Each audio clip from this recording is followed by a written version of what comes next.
Uh,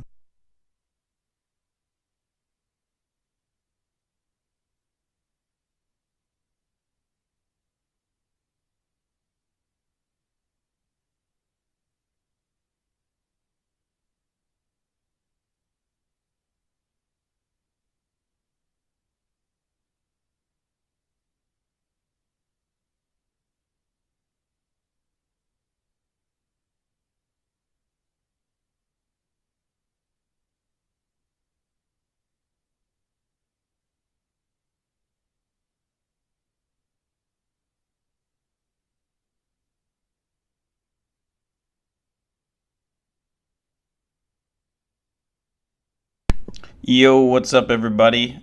Just getting ready to start. We're going to be starting in 1 minute.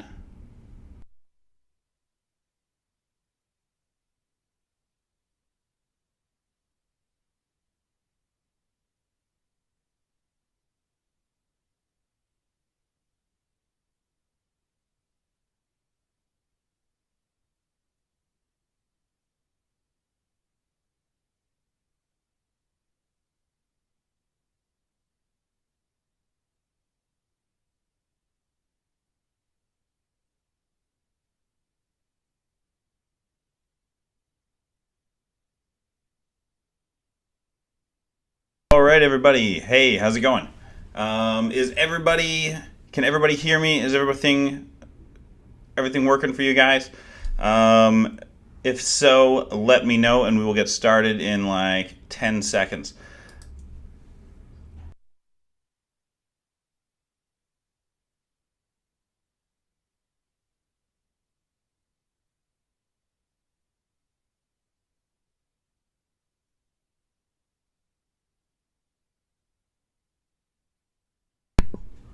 All right. Thanks everybody for showing up.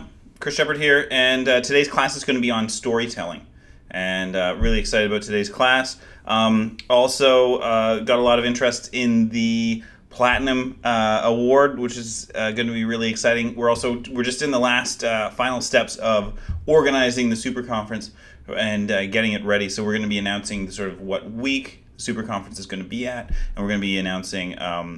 What hotel it's going to be on at probably in the next couple of weeks, probably by New Year. So we're just working on that today, actually.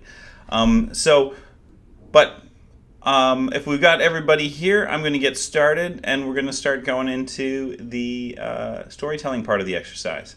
All right, looks like we got everybody here. So let's go through here. So we got storytelling, and I just want to start off by answering the question like, why storytelling? Why is storytelling important? Why do we teach this in a pickup class? Right? What's the point of this? Why does it help you with your dating? All right. And the fact is, I think that once you get past that approaching, once you get over, like, let's say, the body language and the confidence stuff, storytelling becomes a really, really crucial way that you build attraction with women, and a crucial way that you communicate some of the stuff that I talked about in the earlier classes about the being a powerful man that she can trust. A lot of that communicating the power, that is about your character, is about who you are inside, it's about having that inner power. And how do you let her know that you have this inner power?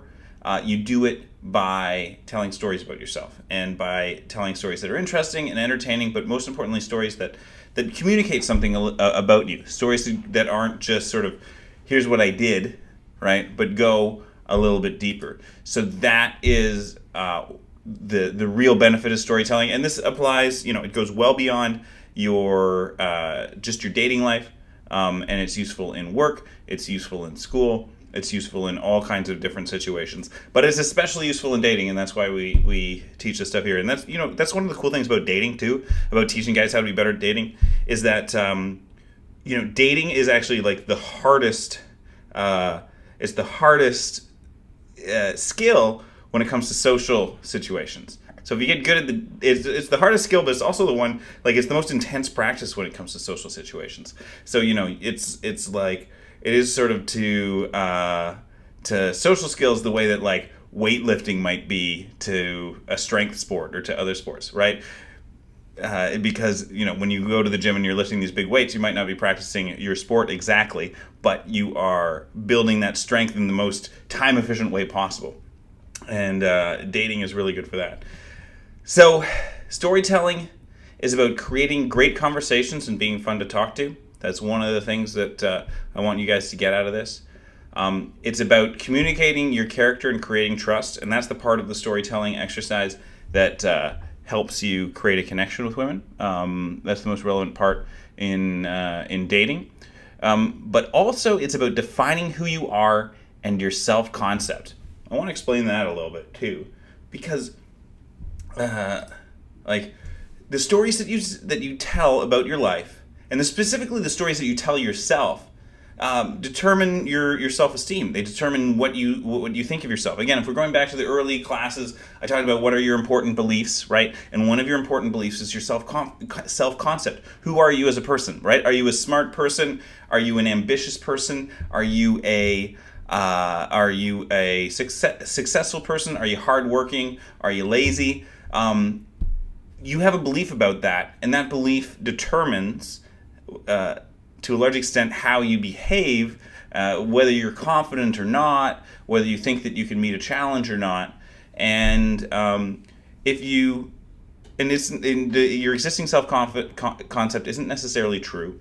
And if you tell the wrong stories to yourself, you're going to have the wrong self-concept. If you have the wrong self-concept, you're going to tell the wrong stories. And so by analyzing your own stories, you're going to get not only just a little bit of insight into your self-concept and who you are, but also you're going to get more insight into your self-concept and who you are, but you're also going to get more. Oh, some people are saying that there's some lagging here. Let me see. I'm going to try closing some windows. All right, I see what the problem is, guys. Apologies for that. I have several windows open displaying my own live stream. So that's probably what's slowing this whole thing down. All right. Should be back going. Okay, so I'm going to get back on this self-concept thing. So when you change the stories that you tell about yourself, you're also going to change your self-concept. So it works both ways. Change your self-concept, change the stories, change your self-concept. We're going to talk about how your stories that you tell play into that. All right. Let me know, guys, if the connectivity thing is working a little bit better. If it's still causing a problem, I can restart the stream, and I'll restart it at a lower frame rate or a lower resolution, and that should fix the problem.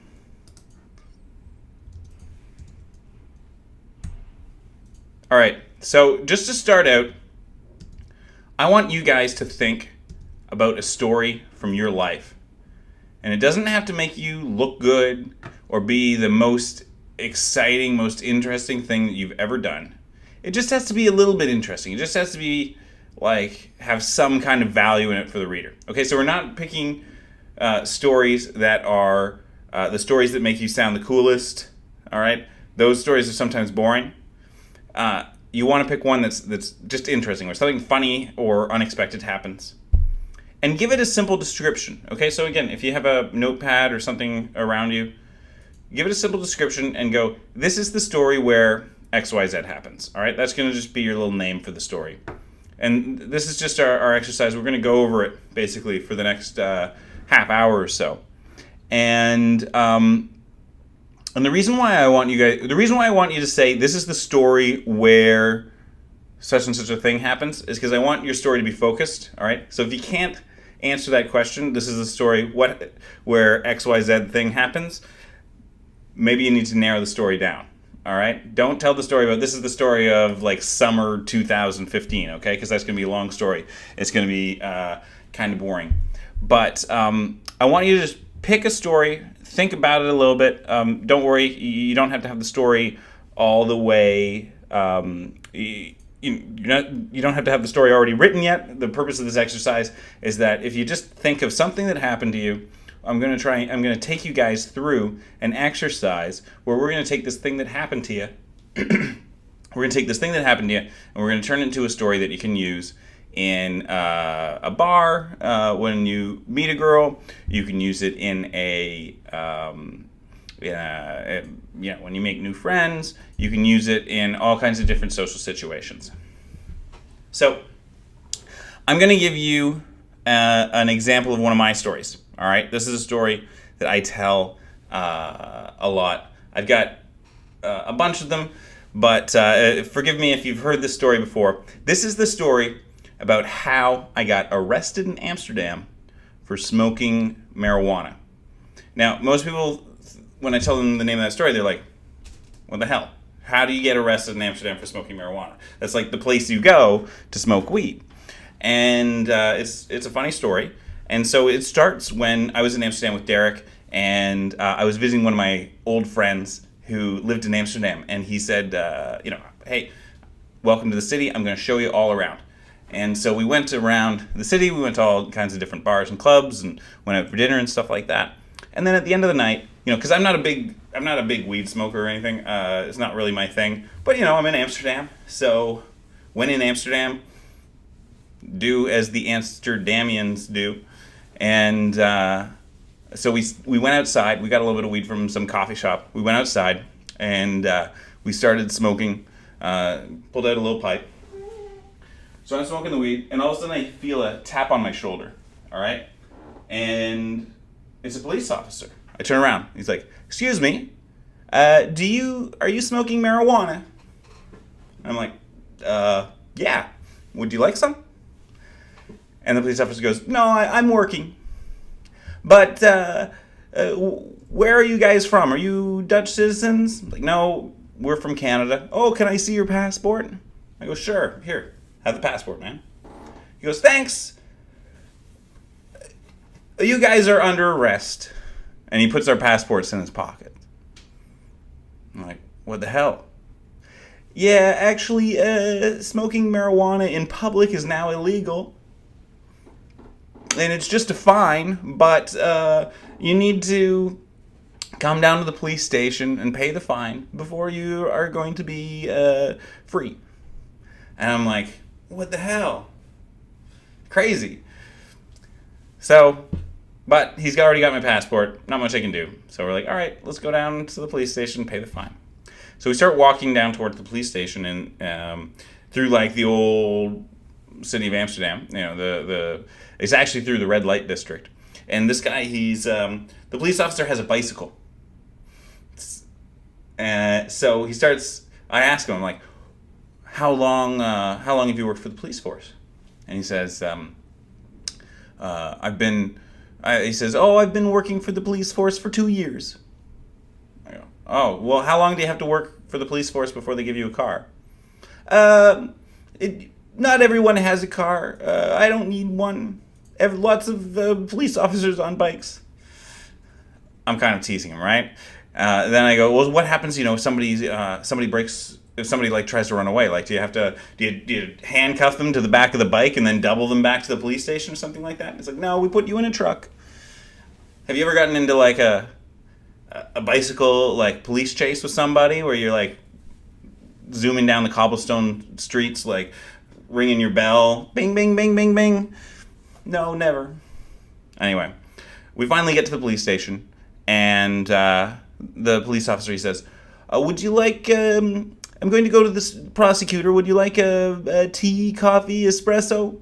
I'm like, actually, yeah. You know what? Why don't you give me? I'll take an espresso, please. A double espresso with 1 sugar. Derek's like, "Yeah. You know what? I'm paying a fine. I'm going to get an espresso too." So the police officer goes to the back, and he gets 2 espressos for us. And Derek and I are like, how do we? What are we going to do about this? Are we going to get in any trouble? And Derek says, he's like, "Chris, I have a plan."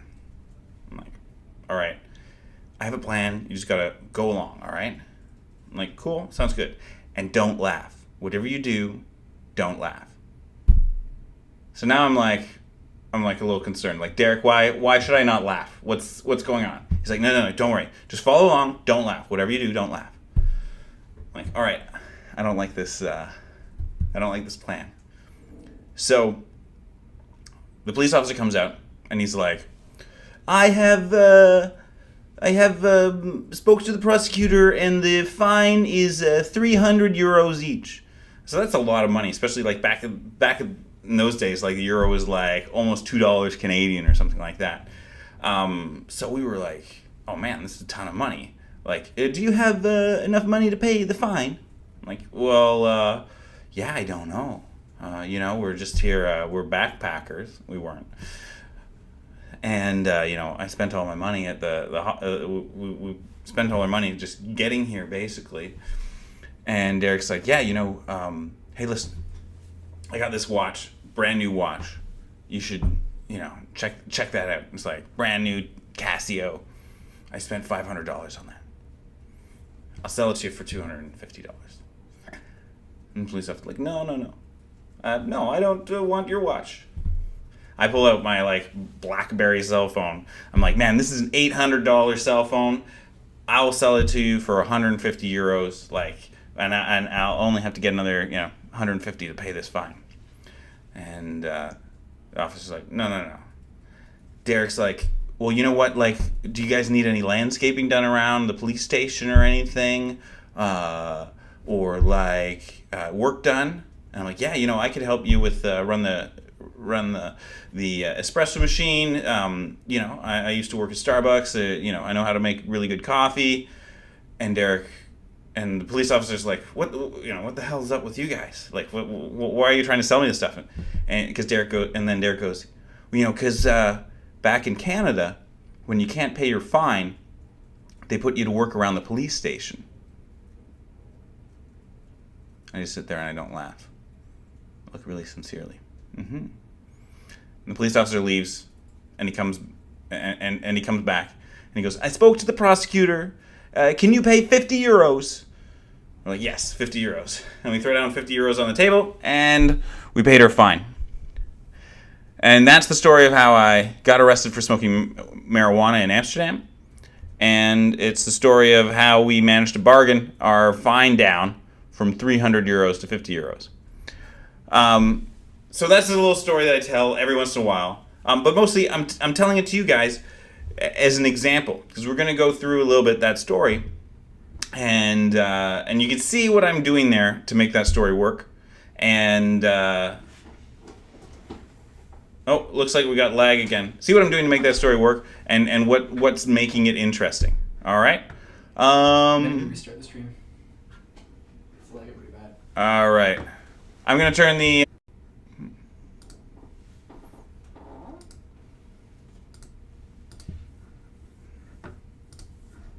Let's see what's going on here.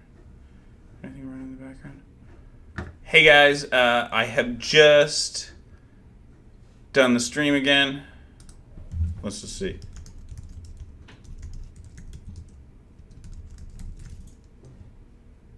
All right, we turned it down to 480p. Let's see how everything is going.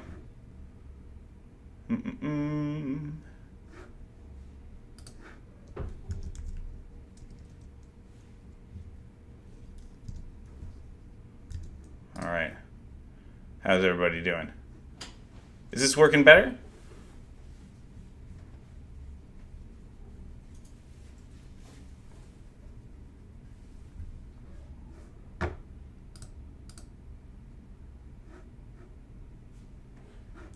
All right, I'm gonna get back started again, and hopefully we'll keep this class moving. But I just want you guys to get. I'm going to be using this story as an example going forward. So anyway, hopefully you have a story from your life that we can use kind of as a little template, and a template for the rest of the exercise. And we'll take you through some stuff. And even if you're watching this live, or if you're not watching this live, you can go through this exercise numerous times with all the different stories from your life, all the different stories that tend to come up on a date, or when you're talking to somebody, when you just meet somebody. You can use these stories all the time, and you can use this exercise over and over and over again. So the first thing you need to realize is that there are 3 elements to every story, all right? You've got the plot, which is what happens, all right? what happens. So that's the events, that's the factual sequence of events, basically, that goes on in the story. The second thing that you have is you've got the scene. So this is where the story happens, and this is when the story happens.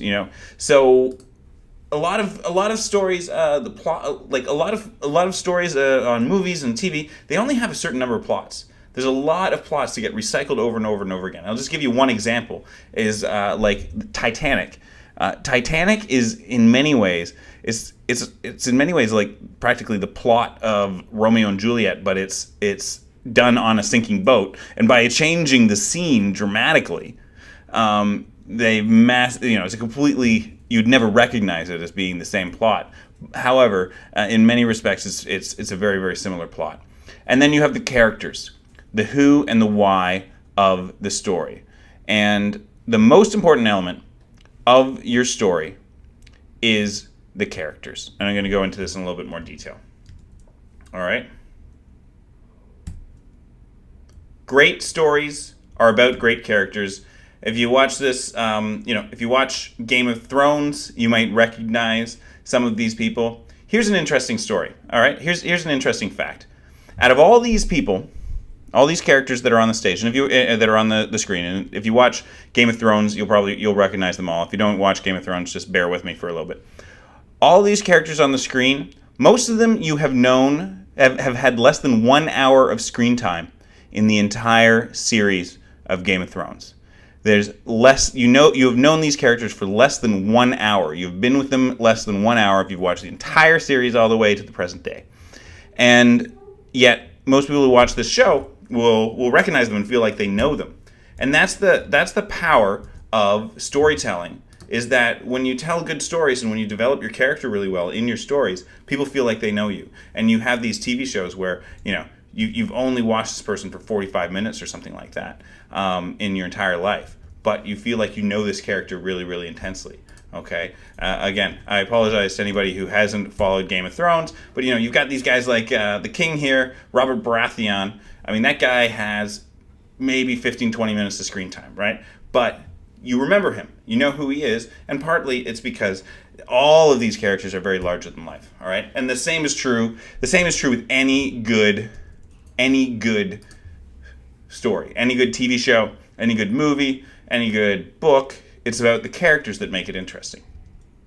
All right, so I'm going to go through these three elements of the story in the order from least important to most important.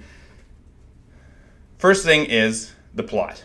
All right, the plot of the story. Again, we're talking about the logical sequence of events. What happens? This happens, then this happens, then this happens. And boring people focus on the plot. All right, boring people, bad stories usually follow the sequence of I had 3 weeks off work, and so I decided to take a vacation, and then I asked my boss, hey, can I take a vacation? He made me wait for a while, and then finally he said, yeah, you can take a vacation. So I took my vacation late because I had been planning to take it earlier.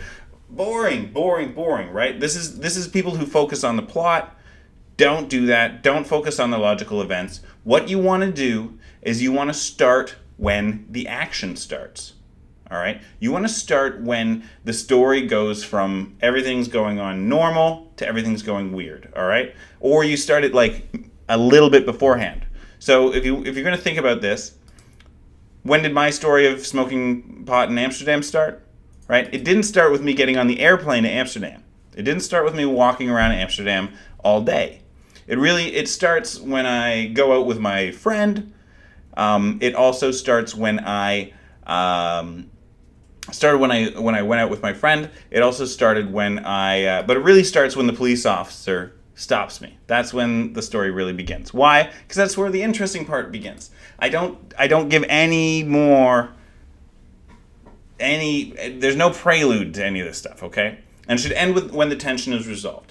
So again, it ends for my story when we bargain the police officer down, because that's really when the interesting bit is over. All right, and you want to minimize the details. You want to minimize these logistical details, these logical details. So once again, I don't really say, like, I've got my friend who's showing me around Amsterdam. I don't really say how I know him. I don't really mention him too much. I don't mention what we were doing earlier in the day. We just start. We're by a canal, smoking some weed, and the police show up.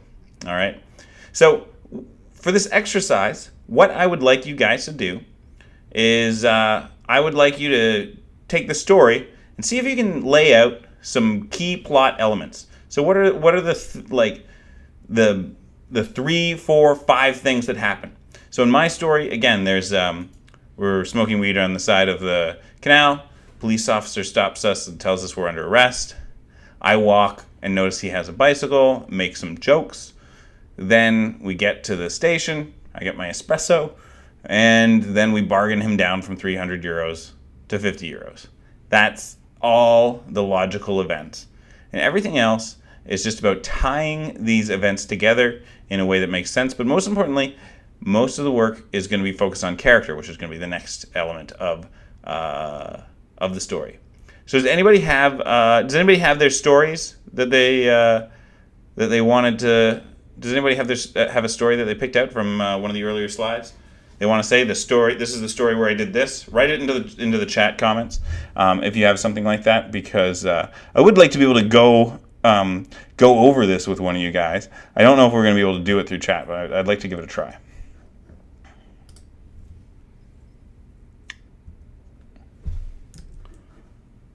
So the next one is scene. That's the next element of a story. Some stories don't really need a scene. So if you're telling a story that just happened in the same city that you live in, you don't really need to set the scene, right? So if you're saying I was at home and something funny happened, you don't have to set the scene of your home unless it's something very relevant, all right? Other times, the scene is crucial, all right? Sometimes you really want to bring the person into the scene because it adds something important to the story. So in those cases, you want to set the scene with feelings, tastes, smells, sounds, and sights. All right. So this is the secret to setting the scene really well, is that you're not describing what is there. You are describing how it feels to be there. All right. You're describing the subjective experience of being in this place, not the objective thing. So you don't say, I went to the Grand Canyon and it is a really, really big hole in the ground that is 30 stories, 30 stories deep, because that doesn't speak to anyone emotionally, right? Instead, you say, I went to the Grand Canyon and it's incredible. You just feel like you're on this different planet, and when you look down over the side, you can see down for what feels like miles, and the Grand Canyon is like, it feels like you're looking at the biggest thing ever the biggest thing in the entire world, because it's just so colossal. It's incredible. But try to describe it using these sounds. So if you can tell me, all right, so we got 2 stories here. This is the story where I thought I learned how to snowboard, and this is the story where I got flagged by the TSA from two of our guys. So this is great. So one additional part of the exercise, if there is a scene here in your story that really deserves to be developed, think about it. How did it feel to be there? So when you got flagged by the TSA, how did it feel to be in the lineup? What was the lineup like for the border control, right? What was the waiting room like, where they take you after you get flagged, right? These are those scenes can be really, really interesting and create an emotional resonance with people, all right? Especially when they visualize it. So another important strategy when you're telling stories, all right, is instead of describing what you're doing, or describing it like a journal or like a report, which is how a lot of guys do it, instead, a good way to do it is to visualize your memory, visualize what you went through, and then describe the visualization. All right. Alan says, am I still accepting stories? Yes, I am. I'm going to write that in chat because he says he's lagged. All right, we got a lot of guys who are having trouble with the video. Yeah, sorry guys. I don't know what to say. It seems like it's going. It's completely frozen at this point. I'm getting all these stories from. All right, I'm gonna pause the stream for a second. What's up, guys? I've just paused the stream for a few seconds. See if we can let people catch up. But I'm coming back. It might be our internet connection here at the office, but there is not much that I feel like I can do to make this go faster. So we're gonna have to just deal with it. I've reduced the size of reduce the resolution by a little bit more. So hopefully that'll help things out. All right. So we got so describing these scenes and picture them like it's a movie, and then describe the movie to your viewers. All right. And again, you can. I don't even recommend you write this down. Instead, I recommend you practice it. If you're going to practice it in the mirror, because it really is something that you have to work on the delivery of it, right? Writing it down actually is part of the problem for a lot of guys. They're over intellectualizing things. All right, so this is the story when we nearly blew our lease 5 minutes after signing. All right, awesome. This is the story of how my job went from being a typical IT guy to meeting generals. Nice. All right, cool stuff. Sounds like we got some guys with some really good stories here, so that's awesome. That's exciting. But doing this, visualizing things and describing it, that can be really, really good. So let's say, all right, I'm just gonna make up this story about the time that you got pulled over by the TSA. I travel a lot, so I can relate to that to stories like that. But you might describe it as like, okay, so here I am sitting in this room. Here I am. I'm sitting in the room that they send everybody everybody that they want to investigate when they're at the airport, and all it is like me, 4 other people who look super duper duper nervous, and it's totally silent in there. Like all you can hear is like just the air conditioner and this one little clock like ticking away, and they just made me sit there it just felt like forever, And every once in a while, somebody would come out and they'd say, Ramirez, and call somebody, and the guy would get up and go into the little door, and every 15 minutes, somebody else would get up and leave until finally it was my turn. It was really freaky, That might be the way. That might be the way you describe it, but I'm picturing a movie scene, and then I'm kind of describing it, as opposed to being logical and analytical about it, which of course has a tendency to become a little dull. So, all right, that's the scene. So if you have a scene in your story, and not every story has a really interesting, suspenseful scene in it, if you have a scene in your story, think about it. How would you describe it? How did it feel? Again, write this stuff in the comments. Somebody says they have a story of how I got molested at a gay bar. Awesome. This is a story of when my cat Charlie got stuck behind the bookcase. Awesome. Again, if we're talking about scene here, you might say what did it look like when you finally found your cat, right? What was the look on the cat's face? Give me that visual element. That's going to make your story interesting, and you want to figure out how to really build up those things. Because here's the thing with the stories: a really good story is usually just a few of these scenes tied together, right? It's the scenes that make the story interesting, and the plot kind of just goes on in between to tie all these interesting scenes together, right? So, but it's actually those scenes that are going to make things interesting. All right, and then finally, we got character. Character this is the most important part of your story, and this is especially the part that, like, if you're on a date or you're trying to impress a woman, this is the part where you're going to either impress her or not. And this is the part where you get an opportunity to actually use these stories to help build attraction.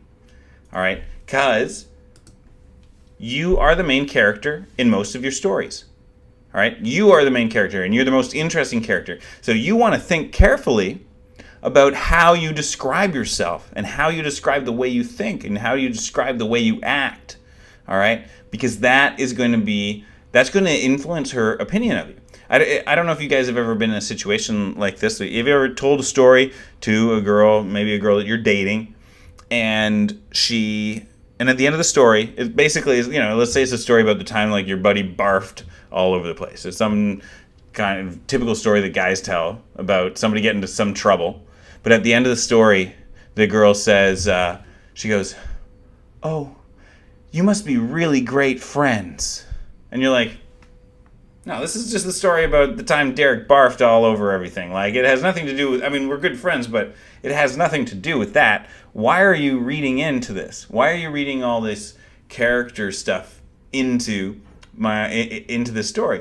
And the fact is, because when women are looking through your stories for stuff like this, women, they want you. They're hunting for this kind of information. They're hunting for character information when you are telling these stories. And if you're not aware of what you are communicating about your character when you're telling the story, you're missing out on a big opportunity. But two, you might be communicating bad things. All right. And we're going to talk a little bit about how you communicate your own character in these stories. But other things to ask are, who are the other characters? Right? Who are the other characters in the story? Is it just you? So in my story that I told about Amsterdam, there's me, there's Derek, there's my friend from school. I don't develop Derek the character in the story when I tell you guys, because you all know him. But if I'm telling the story to a girl, I am going to develop Derek and explain a little bit about who he is, right? So, again, if you're thinking about the stories from your real life, who are the characters in your other stories? How would you describe them briefly? And what's your relationship? What do you think of them? How do you interact with one another, okay? Because women are going to make their own conclusions about this.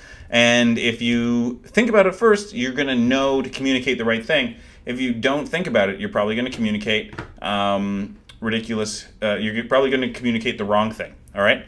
So what do we got else? We got the story about how I ended up with pink hair. Awesome.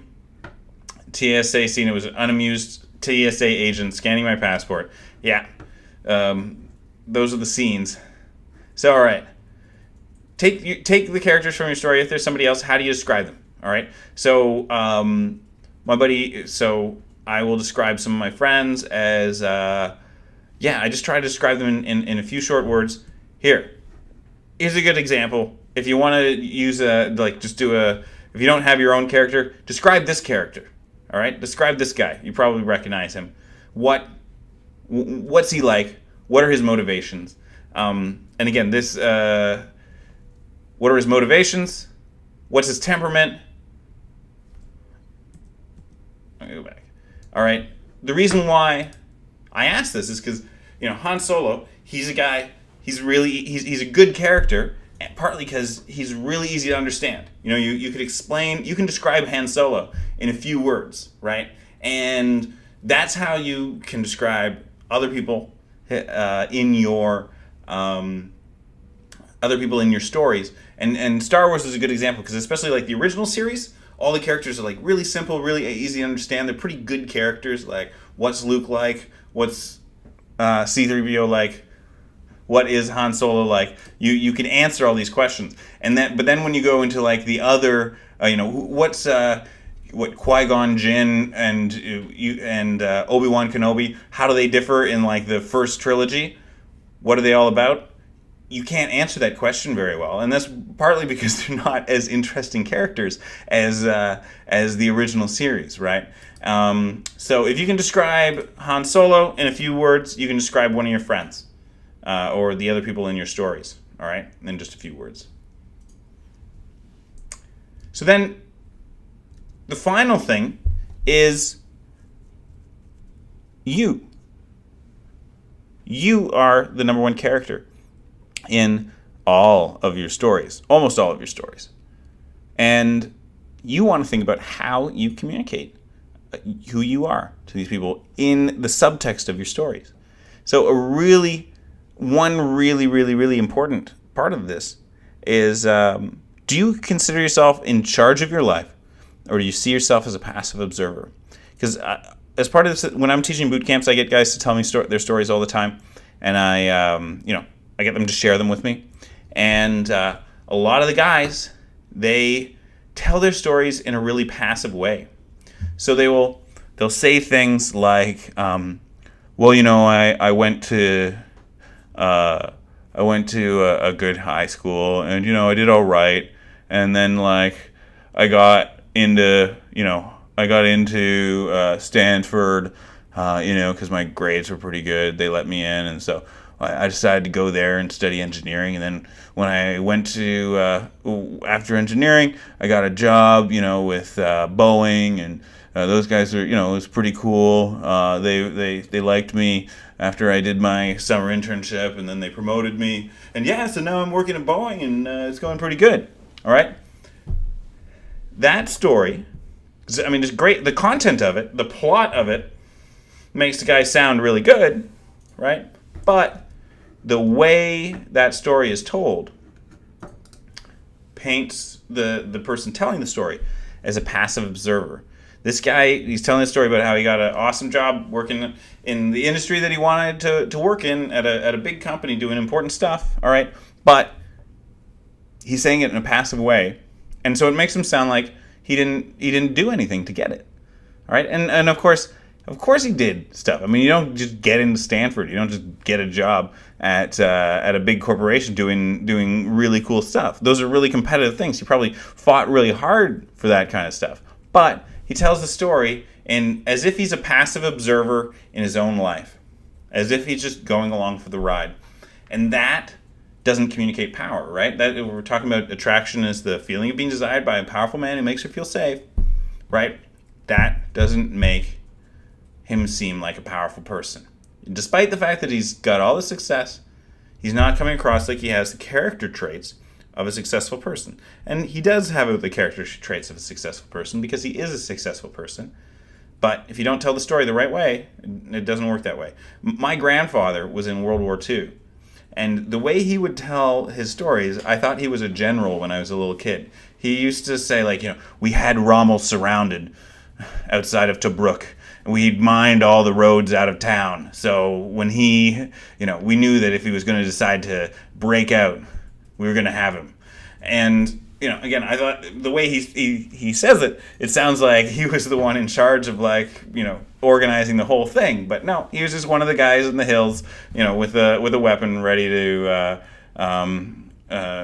surrounding Rommel. And he's not lying. He's not misrepresenting himself. He's just saying he's proud of his role, and he is not shy about it. And you know what? They did have Rommel surrounded. He was part of the group of people who did that. He does deserve as much credit for all of that stuff as anybody else who was there at that time. And it's completely an honest way to do it. But he's a man who saw himself as playing an active role in his life. And this is the part of the storytelling where the way you tell the story changes the way that you think, and it changes your self-concept and the way that you look at yourself. So ask yourself, are you in charge of your life, or are you a passive observer in the stories that you tell? Take all your stories that you tell about your life and rewrite them in the active voice, all right? In the I did this to get this result. I wanted this and this happened. Because that's what people, especially when we're talking about like all these characters in Game of Thrones or what an interesting character is about, what do they want and what do they do to get what they want? Nobody wants to see a character where they just don't care and they're lazy and cool shit happens to them. All right, that's not an interesting story. And the same is true when it's your life. It's not an interesting story if it's just cool shit happening to you. All right. Are you proud of what you've done? All right. Are you proud of your successes? Do you take credit for your successes in your own stories? You should do that. All right. Do you like what you do? Again, if you're telling a story about like how you got to where you are in your life, right? Is that a positive story or is that a negative story? It's your choice how you tell it. And the way you tell it is going to change the way you see it. And it's going to change the way that women see it. All right? So it's actually really important. And finally, are you somebody who's driven by passion or are you somebody who's driven by circumstance? All right? Are you driven by passion or are you driven by circumstance? Because talking about your own motivations in a story is really, really powerful. You know, I in my Amsterdam story, I say, I'm not really big on smoking weed, but when you're in a new city, when you're in Amsterdam, do as they do in Amsterdam. So I'm communicating some stuff about myself, right? I'm not a big weed smoker, it's true. And, but I am somebody who's open to new experiences. And so that was my motivation for doing this when I was in Amsterdam. And that's a little bit about who I am. Right. So, guys, do you have any questions? Do you have any questions about the storytelling part of this class? Put them in the comments. And if anybody has some stories that they want to go over, I mean, you can. I'd love to have you guys type them into the Facebook group and add them into the Facebook group. You know, it might be a little long, but go for it. I mean, you can also record yourself if you want and post the video to the Facebook group. That would be an awesome exercise if you guys have the resources and the time. I'll totally watch them and give you guys all the feedback you want. Yeah. So some other stuff that is useful in storytelling is always using the first person. All right, always using the first person in the story. And that's because it's only in the first person that somebody can get engaged and really like follow you through the story. Okay, you experience that story in the first person because it happened to you, and other people are going to get most engaged by it when they experience it in the first person. So an example of the first person is when I say, I'm smoking the weed, and all of a sudden I feel a tap on my shoulder. And I look, and there's a police officer, and he says, "Excuse me, are you smoking marijuana?" All right? That is me speaking in the first person, telling the story in the first person. If I was going to use the third person, I'd say something like this. I'd say, I was smoking marijuana on the side of the canal, and a police officer saw me from across the canal, and he walked across the bridge, and this police officer came up behind me. All right? When I tell it that way, it becomes less interesting and less engaging because I obviously didn't experience the story that way. You're seeing it, she's seeing it from an outside perspective. She's no longer empathizing with me when she's experiencing the story. You don't have an emotion unless you are experiencing it with one of the people, unless you identify with one of the people in the story. And at the end of the day, yeah, it sounds weird because I didn't know that, right? I didn't know that when that happened. To me, I just felt a tap on the shoulder. That's what creates the surprise. And that's how I can get her in my head, where I'm like, okay, whoa, what's going on here? She experiences the surprise just the same way that I did. So it's especially important. The only time you want to go out of the first person perspective or go to the third person perspective is when you don't want her to like identify with you. So let's say you make a really dumb mistake. All right, that might be one time when you want to break out of the first person experience and go, little did I know when I was doing this that this thing was happening over here, and that's why my terrible mistake doesn't make me sound so dumb. All right. So Roman asks, so how do you pick a good story? What elements do you look for? That's a great question. key thing is emotional relevance. All right, if you can, if it gives people good emotions, if it's exciting, even if it's cute, I'll tell stories that are cute about a little, like my niece or something like that. Those stories are awesome, even if they are otherwise relatively boring. It doesn't have to be. It doesn't have to be a story that other guys would like. Like, there are guy stories and there are girl stories. Very much. There's all the stories about your buddies like puking or something like that. Obviously not suitable for a date, but there's also a whole bunch of other stories that if you told them to your guy friends would be like, dude, I mean, that's a great story, but why are you telling it to me? Guys wouldn't care, but women listen to the story and they're like, oh wow, that's fascinating. Especially a woman who is interested in you, right? This is really important. A woman who is interested in you is interested in learning more about you. So you can tell a story that would otherwise be kind of indulgent, of like, here's how what it was like growing up in small town Ontario, right? Guys will probably be like, cool, you grew up in small town Ontario, I don't care. But women will really listen intently, especially a woman who is attracted to you will be like, oh wow, that's really great, and she'll share probably her own story, right? That's the kind of dynamic you want to create. So emotional relevance, and then the other thing is trying to if it's something that comes up in conversation, especially if you're going to be using this in a bar when you first meet women or something like that, you're going to want something that's easy to get into and can be told in a relatively short period of time. So this sort of answers Alan's question: are stories a good idea in a crowded bar or noisy area? And the answer is yes, if they're very short and they're punchy. Okay, most of the stories that I'm kind of going over is sort of a date experience, or later on when you have a good connection with a woman and you want to make that story, you want to just keep that conversation going. But that's usually when you're out of the noisy area, you're seated down, or you're somewhere more relaxed. Those are the kinds of places where you do. Those are the kinds of places where you use the longer stories. But you can use stories like really, really quickly. I used to have a story about when I was in New York City once. Some guy was driving a car that was on fire. So this guy's car pulls up. It's like smoking. I'm like, it like smells bad. I'm like, whoa, what the hell is going on with this car? I look and there's like actually fire coming out from underneath the hood. And I'm like, dude, hey, your car's on fire, man. And the guy just looks at me and he just goes, fuck off. And he drives off. I used to tell that story as like my thing that I would say every time I ran out of conversation, basically. It was a great one. Why? Because it's super short and it has like a really easy to understand, really quick, emotional little punchline. It would make the girl laugh. I would change the subject, and I just gotten a little bit deeper into the conversation, right? So that's an example of a short story. Storytelling you can use everywhere. Everywhere.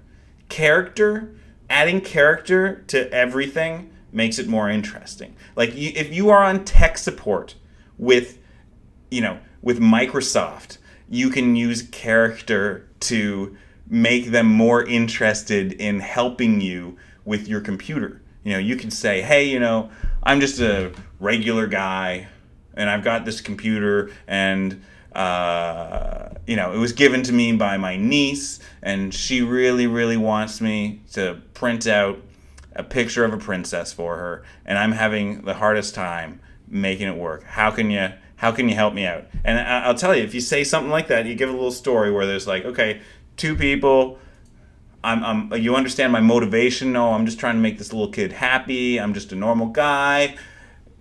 People are going to be way more motivated to help you with your tech support issues than if you're just like, yo, man, my printer doesn't work. Help me out, right? And so storytelling, you can even use it in that kind of scenario. And when you start looking at the world through this lens, right, it helps you. You start to see stuff, and you start to see opportunities to use this kind of stuff, all right? Yeah, and this is another exercise, I think, an exercise I guess I'd leave you guys with. So feel free to write your stories into on the Facebook group, and I'll go over them with you and maybe give you some examples of how you can punch them up a little bit. But one thing I'd like you guys to do is to around in your daily life, going around, think of the stories that are happening to you and the way that you can tell them to people. So I have one policy that I use for my storytelling that was really, really useful. Is anytime somebody said, "Hey, how's it going?" or said one of those, "How are you doing?" I would actually answer that question.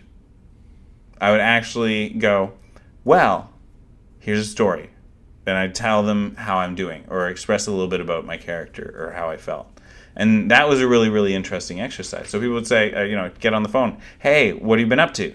"Oh man, this morning I did XYZ thing." Even if it's mundane, if you can give it some kind of emotional impact, or just add a little twist to it, a little bit of scene, a little bit of character, maybe even a little bit of plot. If you can just throw a little bit of that into your interaction with people on a daily basis, you can practice it every single day, and you're going to develop a whole ton of stories.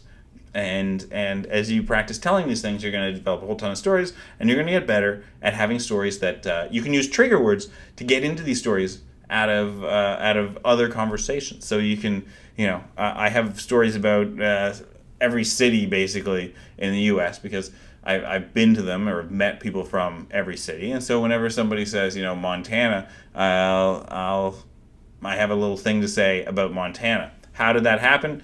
Practicing lots of stories and just developing this big archive. And Alan says here, "I found women to be very interested in any story that's risque or intriguing, even if it's a sexual one." Absolutely true. Absolutely true. Women love. Listen. Look at the kind of television that women watch. All right. Look at True Blood or any of these dramas that appeal especially to women. They're all very risque and all very sexual. So don't feel like you can't talk about sexual subjects. The only thing that I advise you guys to do is you don't want to tell a story that's basically like, "I got laid once."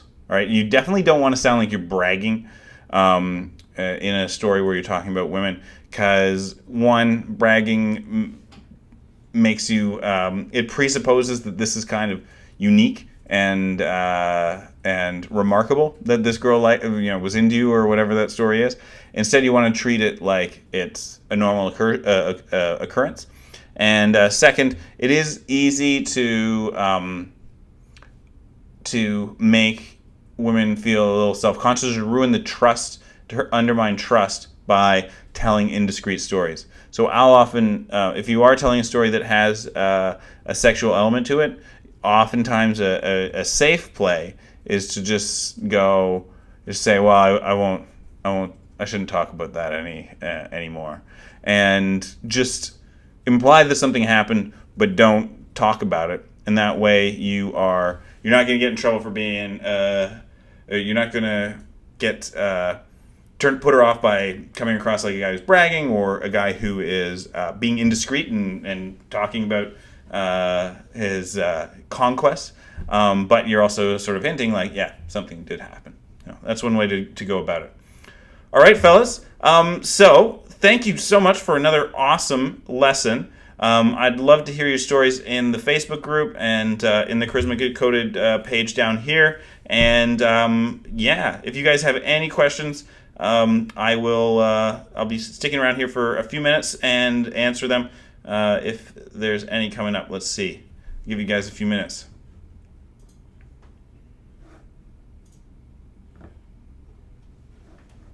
We've got the delay going on here.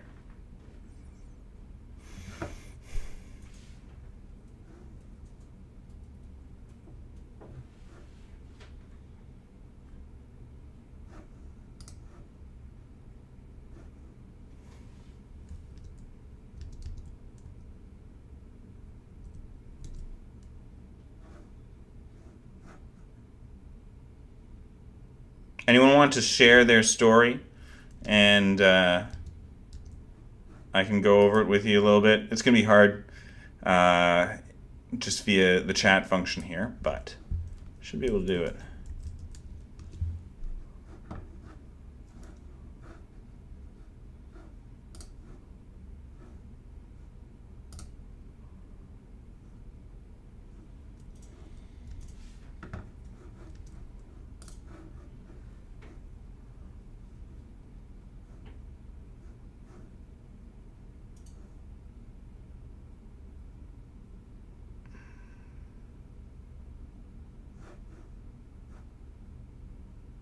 All right, guys. Looks like. Anyway, guys, it looks like not too many comments here for the storytelling exercise. So I'm going to call it a night. And yeah, thank you so much for joining us. Look forward to meeting with you guys next week for the next installment. Derek, what do we got for next week? The Art of Movement. The Art of Movement. So this one's going to be about body language. What else is going to be about? Yeah, it's body language and sort of how to use your body language in social situations and everyday situations in order to create attraction and, of course, to come off charismatic. Awesome stuff, man. And Alan just asked a question: can stories be used to convey trust, integrity, or power too? Yes, absolutely. When you tell a story when you tell a good, believable story, that's a big part of it. Because if you just say like, "Oh, I'm really confident," women will go, "Yeah, right. I don't believe you." They have no reason to believe you, right? But when you tell a story that is about how you faced adversity and then you did this and you did this to get over that adversity and you got your dream job or got into this situation that you've gotten yourself into, that is going to be a very believable and very trustworthy sign that you are actually the real deal. And that is often how women. That's how you come across as the real deal to women in many cases, is by telling stories that back up the other things that you said in your life. Obviously, your actions are the number one thing that women judge you based on.